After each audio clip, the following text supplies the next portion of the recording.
Assalamualaikum warahmatullahi wabarakatuh. Statistika ekonomi bab 10. Pembahasannya tentang koefisien korelasi, koefisien determinasi, dan cara menghitung koefisien korelasi dengan Microsoft Excel. Ini merupakan kelanjutan dari bab 9, yaitu tentang regresi linear sederhana. A. Koefisien korelasi. Koefisien korelasi adalah tingkat keeratan antara variabel independen X dan variabel dependen Y. Artinya, seberapa erat hubungan antara X dan Y itu kita sebut sebagai koefisien korelasi. Jika hubungannya itu positif, maka dapat diartikan saat variabel X naik, maka variabel Y juga naik. Artinya searah. X naik, Y juga naik. Itu searah. Maka hubungan antara X dengan Y itu kita sebut sebagai hubungan yang positif atau hubungan berbanding searah. Sebaliknya, jika hubungannya kita sebut negatif, berarti saat variabel X naik, maka Y-nya turun atau berbanding terbalik. Jadi kalau nilai X-nya naik, Y turun. Kalau X-nya turun, maka Y-nya yang naik. Jadi makanya kita sebut dengan kata lain itu adalah berbanding terbalik. Pengukuran atau ukuran tingkat hubungan tersebut digunakan koefisien korelasi dengan lambang R kecil. Kuatnya hubungan koefisien korelasi ini R ini terletak antara rentang 1 hingga min 1 atau dari min 1 hingga 1. Berarti min 1 sampai 0, 0 sampai dengan 1. Min 1 sampai 0 berarti negatif, kemudian 0 sampai 1 berarti positif. Berikut ilustrasi gambar nilai R yang mungkin. Nah, ini untuk R yang positif berarti 0 sampai dengan 1 gitu ya. Atau seperti ini. Ini antara 0 sampai dengan 1. Kemudian ini dia dari kiri bawah menuju ke kanan atas. Jadi ketika X-nya naik, Y-nya juga semakin naik. Di titik ini ke sini, X-nya semakin ke kanan, Y-nya semakin ke atas. Dengan bahasa yang sederhana, X naik, Y juga naik. Ini positif berarti hubungannya. Sedangkan kebalikannya, yaitu yang negatif antara 0 sampai dengan min 1 ini, dia dari pojok kiri atas menuju kanan bawah. Saat X-nya naik, maka Y-nya turun. Dan sebaliknya, saat X-nya turun, maka Y-nya naik.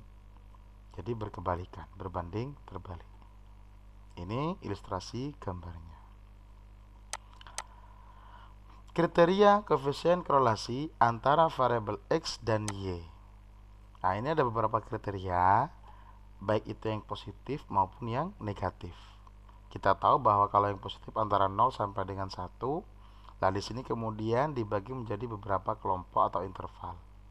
Misalnya 0,9 sampai dengan 1 kita kategorikan korelasi sangat tinggi, baik itu positif atau negatif. Kalau negatif berarti min 0,9 sampai dengan min 1.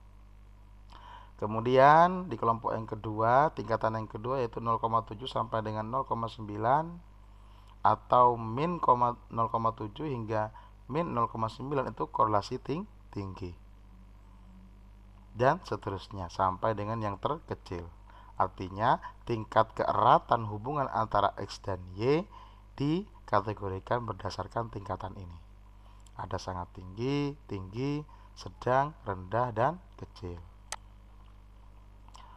Rumus koefisien korelasi. Lantas bagaimana cara menghitung koefisien korelasi? Yaitu menggunakan rumus R sama dengan SSXY per akar SSX kalikan SSY.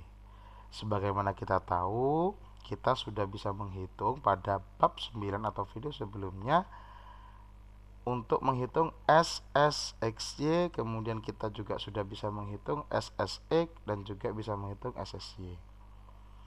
Jadi rumus koefisien korelasi ini mudah didapatkan jika semua ini sudah didapatkan atau bisa dihitung. Nah, ini dia rumusnya untuk mengingat kembali pada bab sebelumnya. Ada rumus SSXY, kemudian ada rumus SSX, kemudian ada rumus SSY. Tentu saja kita ingat terlebih dahulu bahwa untuk menentukan rumus ini kita perlu bantuan tabel pembantu, tabel perhitungan.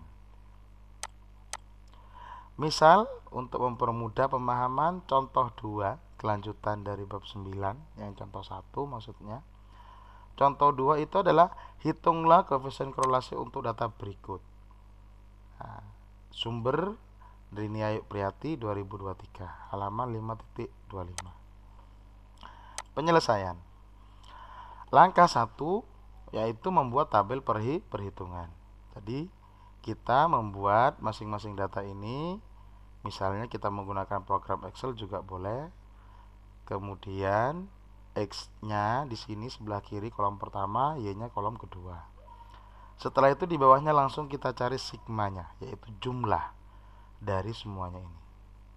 Kemudian kita juga mencari sigma Y-nya atau jumlah dari Y-nya. Setelah itu dilanjutkan dengan kolom ketiga, yaitu X kuadratnya, yaitu data X dikuadratkan. 3 kuadrat 9, 6 kuadrat 36, 5 kuadrat 25, dan seterusnya. Setelah itu di bawahnya juga kita jumlahkan semua sehingga hasilnya 318. Ini kita sebut sebagai sigma X kuadrat.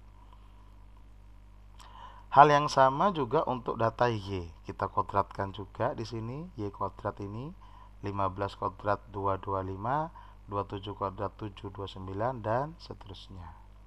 Kemudian kita jumlahkan semuanya, hasilnya adalah 4926. Ini kita sebut sebagai sigma Y kuadrat.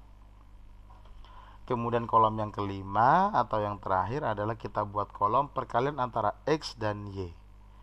3 kali 15, 45, 6 kali 27, 162, dan seterusnya. Setelah itu kita cari jumlahnya, yaitu ketemu 1245.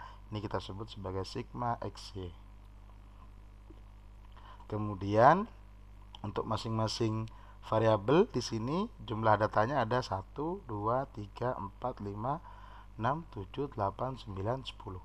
Berarti N-nya adalah 10. Lah, rangkuman informasi sigma ini, jumlah dan juga jumlah data, ini akan kita gunakan di langkah yang kedua. Sehingga berdasarkan langkah yang barusan atau langkah 1, diketahui N-nya 10, sigma X-nya 52, sigma Y-nya 206. Ini adalah rangkumannya. Karena nilai-nilai ini akan kita pakai di langkah yang kedua, yaitu menghitung nilai SSXY, nilai SSX, dan nilai SSY. Sehingga misalnya kita menghitung SSXY terlebih dahulu, di mana rumusnya adalah sigma XY. Sigma XY berarti adalah 1245. Kemudian ada sigma X dikalikan sigma Y. Sigma X-nya adalah 52, kemudian sigma Y-nya adalah 206. Dibagi dengan N, yaitu 10.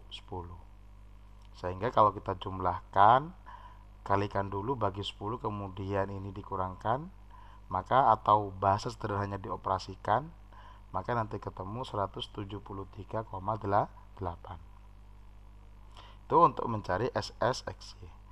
Cara yang hampir sama yaitu berlaku untuk SSX dan SSY.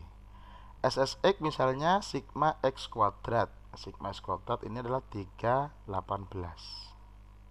Kemudian dalam kurung sigma X dalam kurung kuadrat, sigma X-nya adalah 52, kita kuadratkan. Dibagi dengan N, yaitu 10. Setelah dihitung nanti ketemu hasilnya adalah 47,6. Hal yang sama juga untuk SSY, sigma Y kuadratnya adalah 4926, kemudian sigma Y-nya kita kuadratkan 206 kuadrat dibagi 10. Nanti ketemu 682,4. Jadi informasi ini untuk menghitung nilai SXXY, kemudian SSX dan SSY. Langkah yang ketiga barulah karena nilai ini sudah bisa dihitung semua, kita menggunakan rumus untuk menghitung koefisien korelasinya. Di mana rumusnya adalah R sama dengan SSXY, yaitu yang ini.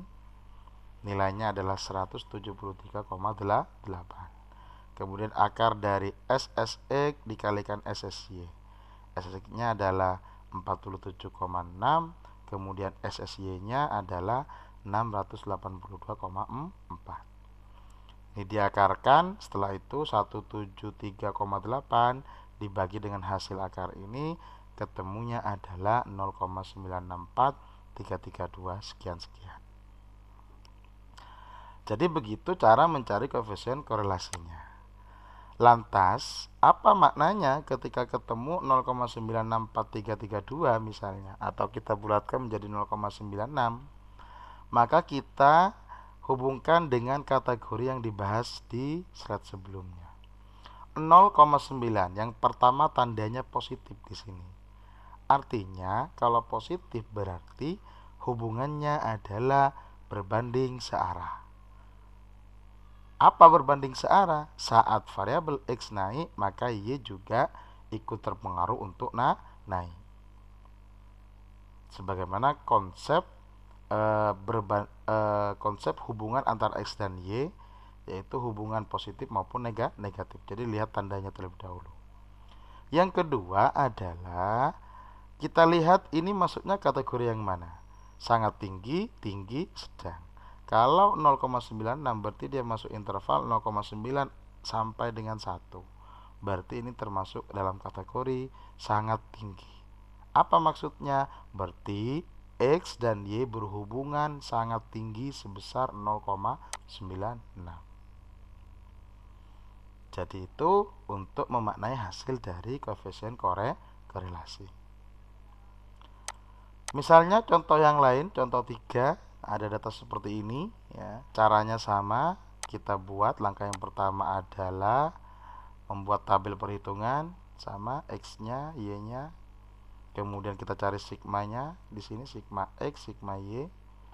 Kemudian kita cari nilai X kuadratnya.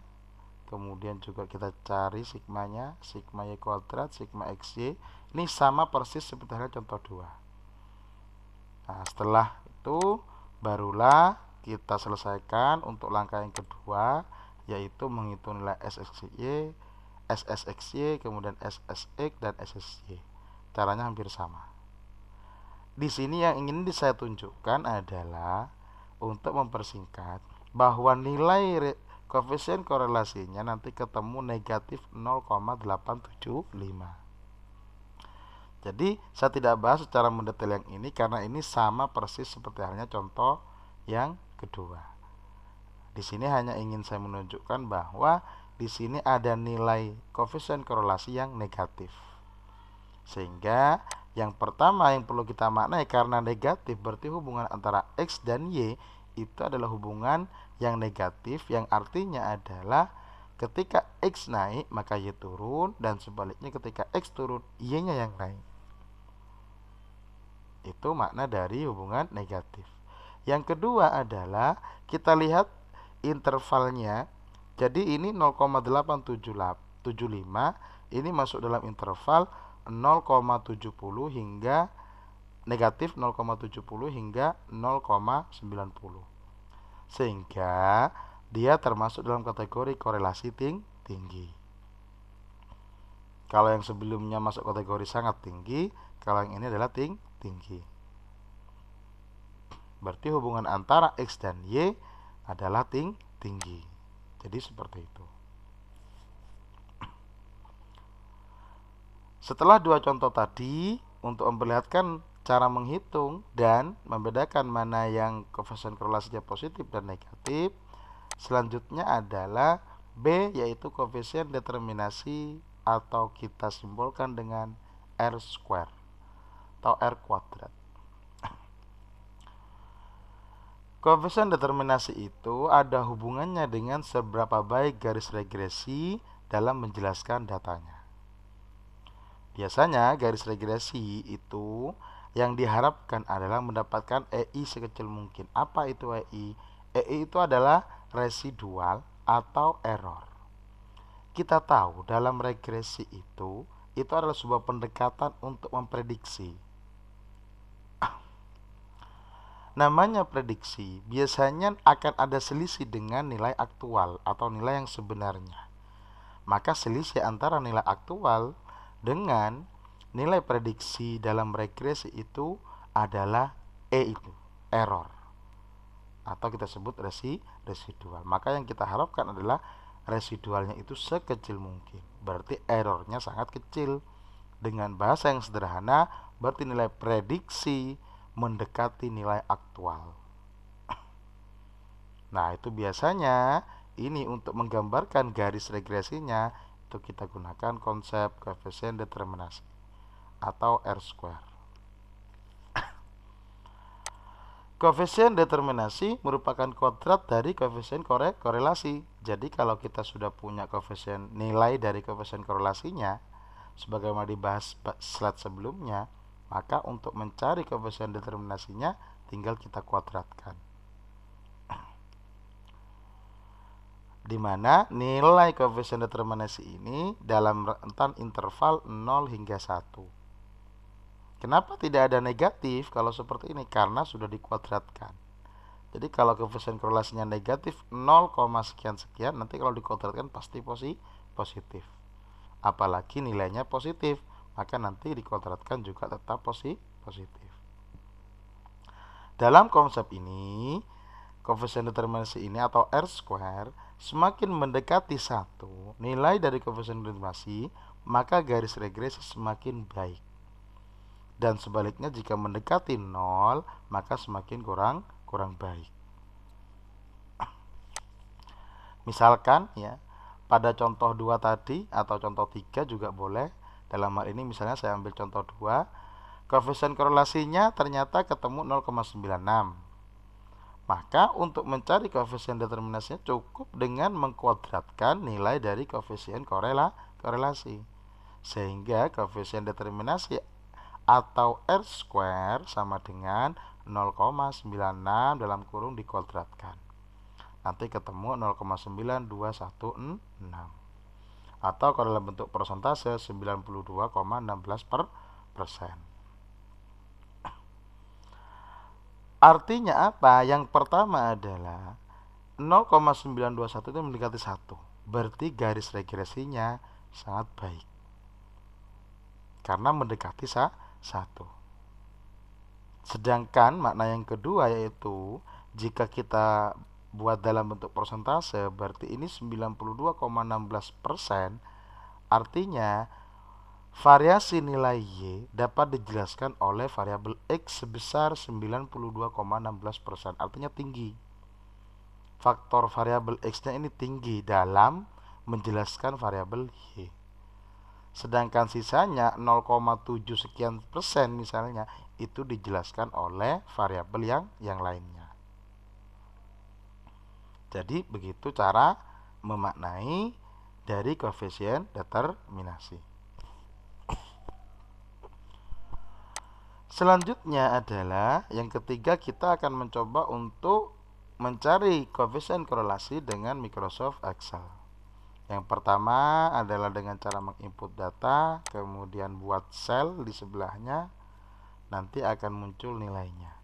Kita coba.